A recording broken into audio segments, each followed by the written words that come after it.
Hi friends, welcome back to my channel accounting Tantra. I hope आपको मेरे videos useful लग रहे होंगे। आज हम पढ़ने जा रहे हैं second chapter of accounting, in which various terms of accounting will be explained and our first topic will be what are assets.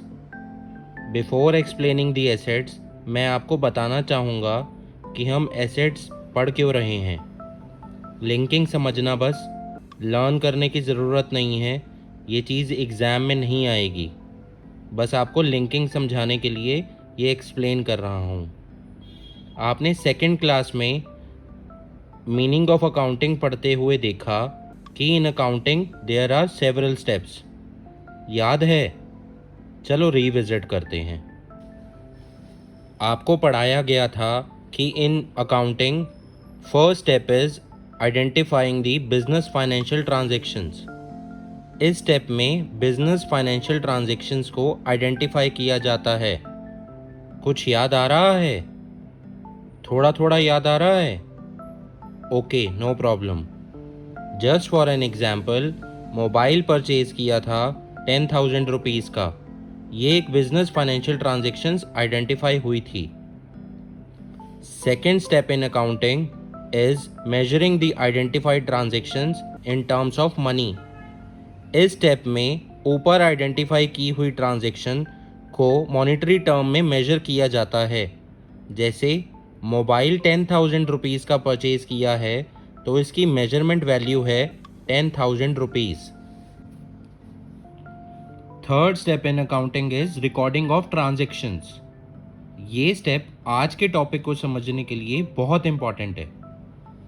In accounts, there are two systems of accounting. One amongst them is dual system of accounting. आपको ये भी second class में बताया गया था। आज हम इसको और डिटेल में पढ़ेंगे कि डुअल सिस्टम ऑफ अकाउंटिंग क्या होता है। It says that each transaction has two aspects. जब तक दो एस्पेक्ट एक ट्रांजेक्शन्स में रिकॉर्ड नहीं होंगे तब तक एक एंट्री की रिकॉर्डिंग कंप्लीट नहीं होगी। और ये दो एस्पेक्ट रिकॉर्ड कैसे होंगे? तो एक एस्पेक्ट डेबिट होगा और एक एस्पेक्ट क्रेडिट होगा। जैसे मैथ्स में प्लस और माइनस होता है या कंप्यूटर्स में बाइनरी सिस्टम होता है, वैसे अकाउंट्स में डेबिट और क्रेडिट होता है। एक तरह से अकाउंट्स की लैंग्वेज है डेबिट और क्रेडिट। अब डेबिट और क्रेडिट क्या होगा, इसके कुछ रूल्स बनाए गए हैं। जैसे आज जो हम टॉपिक पढ़ रहे हैं that is what is assets, इसके कुछ रूल्स हैं कि ये कब डेबिट होंगे और कब क्रेडिट होंगे। एसेट्स जब जब इंक्रीज होती हैं तो उनको डेबिट करते हैं और एसेट्स जब भी डिक्रीज होती हैं तो उसको क्रेडिट करते हैं। तो फ्रेंड्स, आप समझ पा रहे होंगे ये लिंकिंग कि आज का टॉपिक समझने के लिए ये लिंकिंग समझना इम्पॉर्टेंट क्यों है। मैं एक बार फिर से एक्सप्लेन करता हूँ कि डुअल एस्पेक्ट ऑफ अकाउंटिंग में दो चीज़ें होती हैं, डेबिट और क्रेडिट। ये एक तरह से अकाउंटिंग की लैंग्वेज है। और डेबिट और क्रेडिट क्या क्या होगा, इसके कुछ रूल्स बनाए गए हैं। जैसे कि एसेट्स जब भी इंक्रीज होंगी तो उसको डेबिट करेंगे और एसेट्स जब भी डिक्रीज होंगी तो उसको क्रेडिट करेंगे। और जब भी डेबिट और क्रेडिट किसी भी ट्रांजैक्शंस की कंप्लीट होंगी तभी एक ट्रांजैक्शन की रिकॉर्डिंग कंप्लीट होगी। आपको समझ आया होगा कि डेबिट और क्रेडिट किसको करना है। ये टॉपिक हम आगे डिटेल में और भी पढ़ेंगे। अभी आपको सिर्फ ये समझाना था कि हम जो आज का टॉपिक है वो क्यों पढ़ रहे हैं, इसलिए ये लिंकिंग समझानी बहुत ज़रूरी थी। अब हम आगे चलते हैं और पढ़ते हैं कि एसेट्स का मतलब क्या होता है। सपोज हम मार्केट से कोई भी चीज़ परचेज करके लाए, से मोबाइल फ़ोन, तो हम कब कहेंगे ये मोबाइल फ़ोन जो है ये एक मेरी एसेट है। इस मोबाइल फ़ोन को एसेट क्वालिफाई करने के लिए तीन कंडीशन सेटिस्फाई करनी होंगी। First condition is it must B property of the business, means mobile आपका खुद का होना चाहिए, ये आपकी प्रॉपर्टी होनी चाहिए। कैसे पता चलता है कि ये मोबाइल आपका है? जनरली जब भी हम कोई चीज़ परचेज़ करते हैं तो उसके साथ हमें एक बिल रिसीव होता है। उस पे आपका नाम लिखा होता है या आपकी कंपनी का नाम लिखा होता है। उसी से आपकी ओनरशिप इस्टेब्लिश होती है और ये कहा जा सकता है कि this property belongs to you या this thing belongs to you, और तभी एक कंडीशन सेटिस्फाई होती है that it must be the property of the business.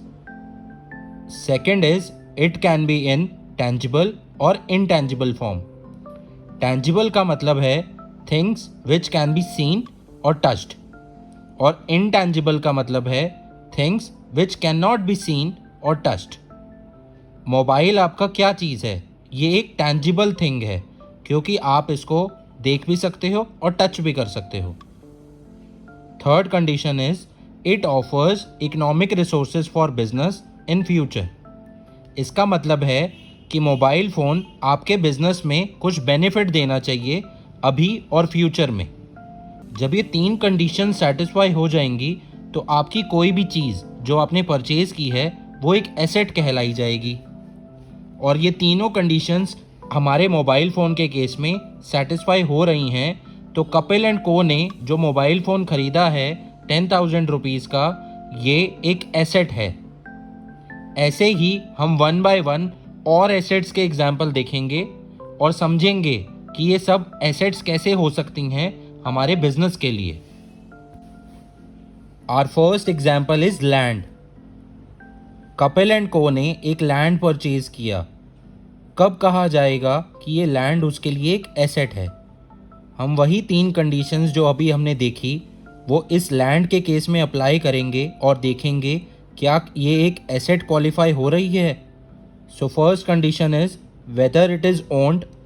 Yes, जब कपिल एंड को ने इसको ख़रीदा तो ये उसकी प्रॉपर्टी बन गई। Second condition is whether it is tangible और इनटैंजिबल। सो लैंड एक टैंजिबल एसेट है। क्यों? क्योंकि you can see it and touch it. Third is whether it offers economic resource for the business in future. Yes, land can be used for agricultural, residential, industrial, mining and recreational uses. तो एक ये asset बन जाती है Kapil and को के लिए। Our next example is building. Why it is an asset for a business? Whether it is owned, जब कपिल एंड को ने इसको खरीदा तो ये उसकी एसेट बन गई। सेकेंड, क्या ये टैंजिबल है या इनटैंजिबल? आप इसको देख भी सकते हो और टच भी कर सकते हो, तो एक टैंजिबल फॉर्म ऑफ एसेट है। Third, whether it offers economic resource for the business in future. Yes, building can be used for administrative work, storing documents और storing inventory. It has other uses as well. Third, vehicle. ये कब कहा जाएगा कि ये asset है? Kapil and co ने इसको जब खरीदा तो ये उसकी प्रॉपर्टी बन गई, तो उसको ओन करता है। सेकंड, क्या ये टैंजिबल है या इनटैंजिबल है?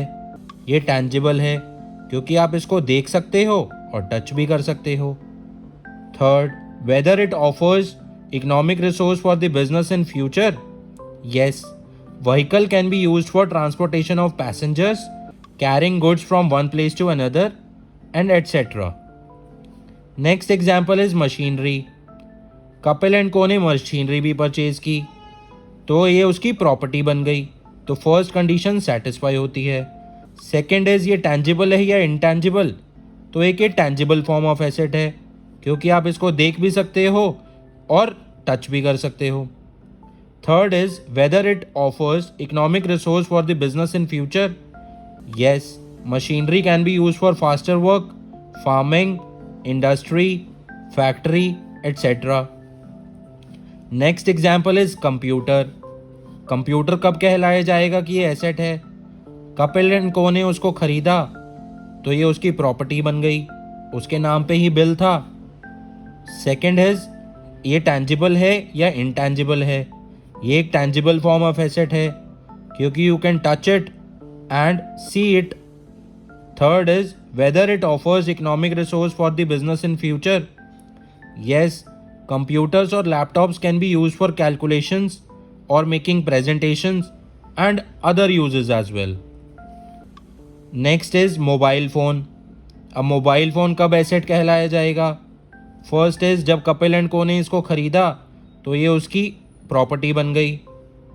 नेक्स्ट इज ये टैंजिबल है या इंटैंजिबल? तो एक टैंजिबल फॉर्म ऑफ एसेट है क्योंकि आप इसको देख सकते हो और टच भी कर सकते हो.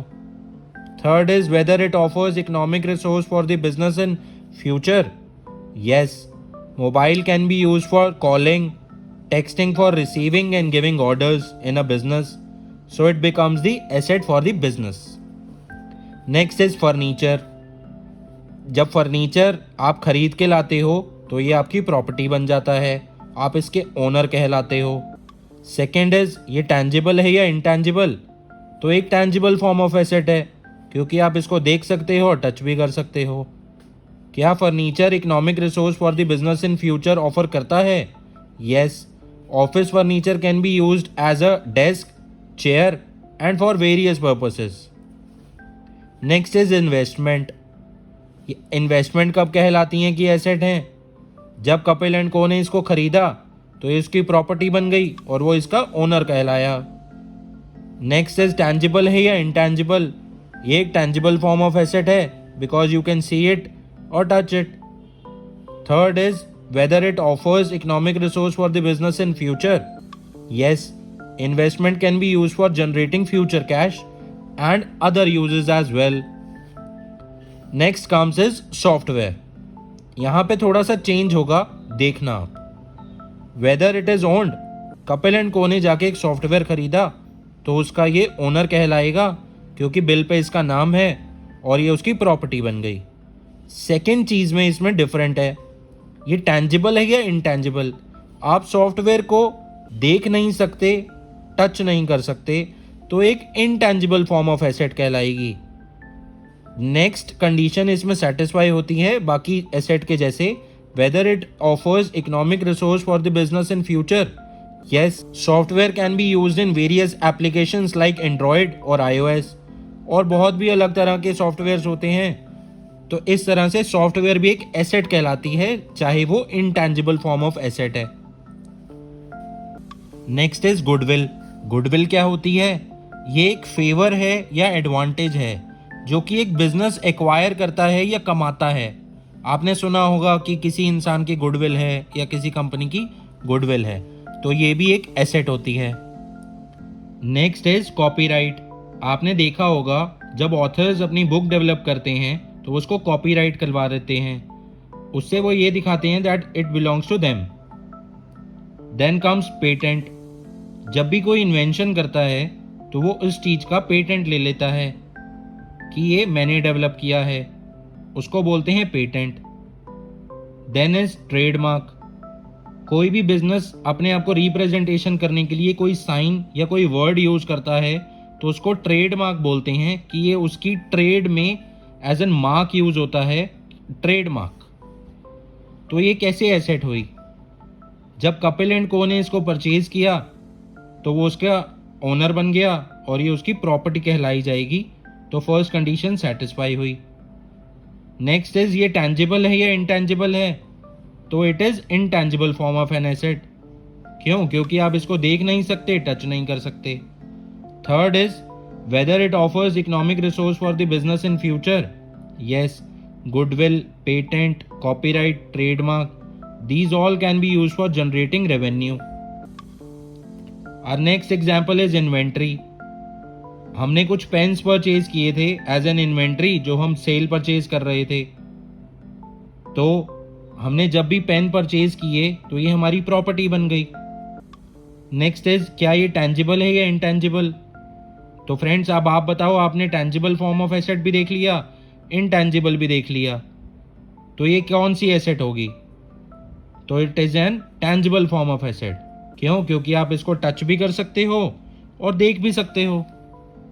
Third is whether it offers economic resource for the business in future. Yes, inventory can be use for selling and realising money. अब इन्वेंट्री के 3 टाइप्स होते हैं। इन्वेंट्री जब रॉ मटेरियल टाइप में होती है तब भी वो इन्वेंट्री कहलाती है। Second is work in progress, जब आधा काम हुआ हो और आधा बचा हो उसको बोलते हैं वर्क इन प्रोग्रेस। और थर्ड इज फिनिश गुड्स, जब पूरा काम बन के तैयार हो गया तो उसको फिनिश गुड्स बोलते हैं। फॉर एन एग्जाम्पल, एक पेन की कैप, बॉडी और रिफिल, ये तीनों चीज़ें अलग अलग क्या कहलाएंगी कि एक ये पेन का रॉ मटेरियल है। Next is work in progress कब कहलाएंगी? मान लो एक पेन को बनाते हुए पेन की कैप लगानी बची है, बाकी सारी जो भी बॉडी पार्ट्स हैं वो असेंबल कर दिए गए हैं, तो ये एक वर्क इन प्रोग्रेस कहलाएगा।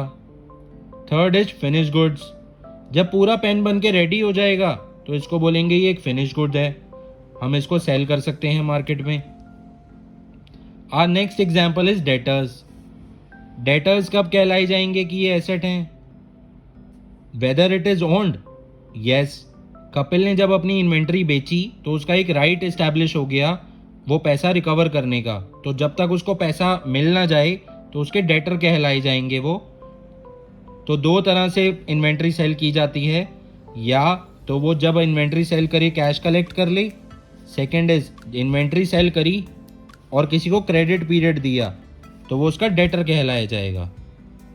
Next is whether it is tangible और इनटैंजिबल, तो एक debtor tangible form of asset होती है क्योंकि आप देख भी सकते हो और टच भी कर सकते हो। Third, whether it offers economic resource for the business in future, yes, debtor can be use for realising money और adding on to cash in bank balance. Our next example is bill receivable, advances और prepaid expenses. या तो हमने किसी को उधार दिया हुआ है या हमने कोई भी चीज़ के लिए एडवांस दिया हुआ है, ये भी एक तरह की हमारी एसेट ही होती है। तो ये एसेट कैसे हुई? हमने इसको ओन किया। सेकेंड इज ये टैंजिबल फॉर्म ऑफ एसेट है और ये हमें economic resource for the business in future भी ऑफर करती है क्योंकि हम इसको फ्यूचर एक्सपेंसेस के लिए सेटल कर सकते हैं। Next example is cash and bank balance. कैसे हम इसको ओन करते हैं, जो हम या तो बैंक में पैसा रखते हैं या हमारे हाथ में कैश होता है, तो हम इसको ओन करते हैं, प्रॉपर्टी है ये हमारी।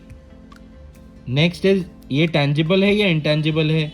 ये एक टैंजिबल फॉर्म ऑफ एसेट है क्योंकि हम इसको टच भी कर सकते हैं और देख भी सकते हैं।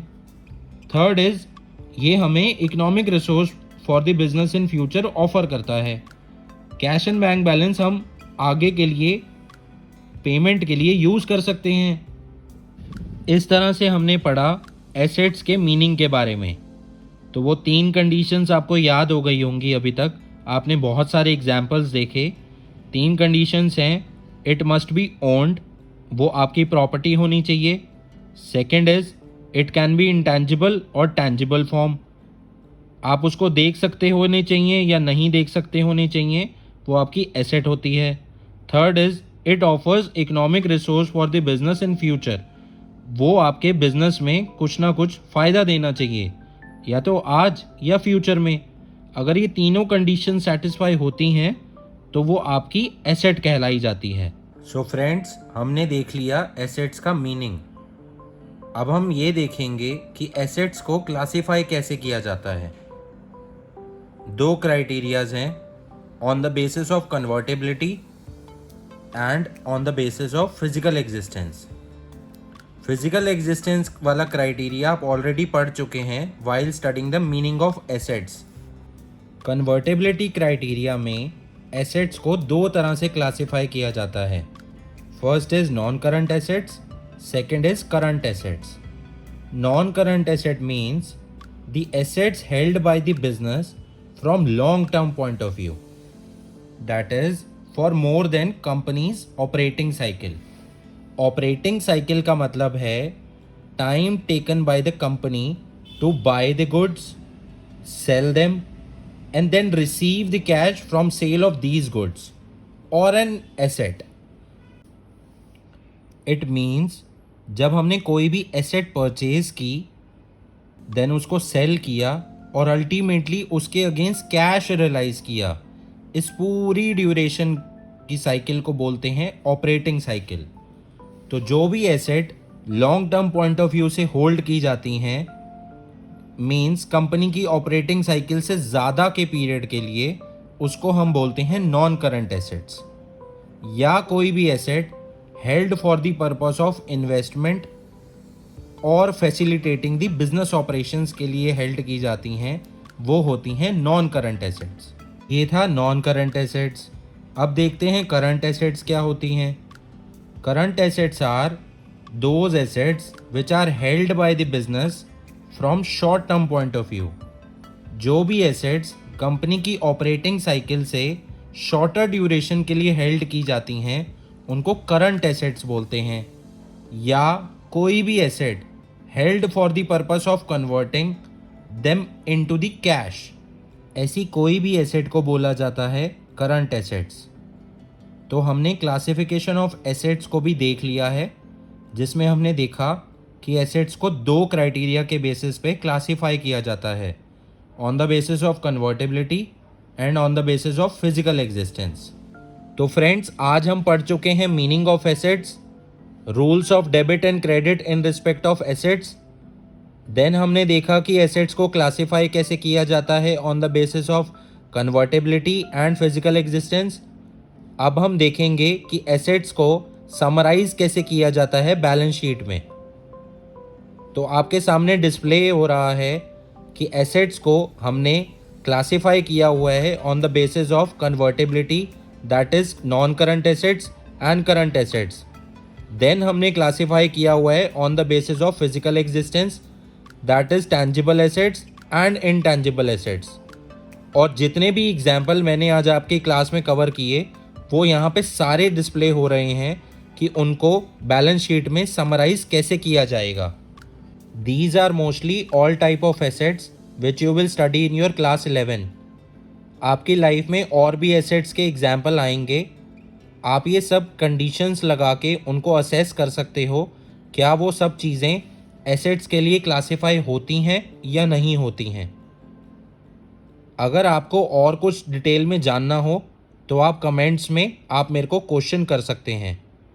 इसी के साथ आज हमारा ये टॉपिक ख़त्म होता है regarding assets. Thanks for watching friends. Please do like and subscribe my channel Accounting Tantra for more videos on accounting.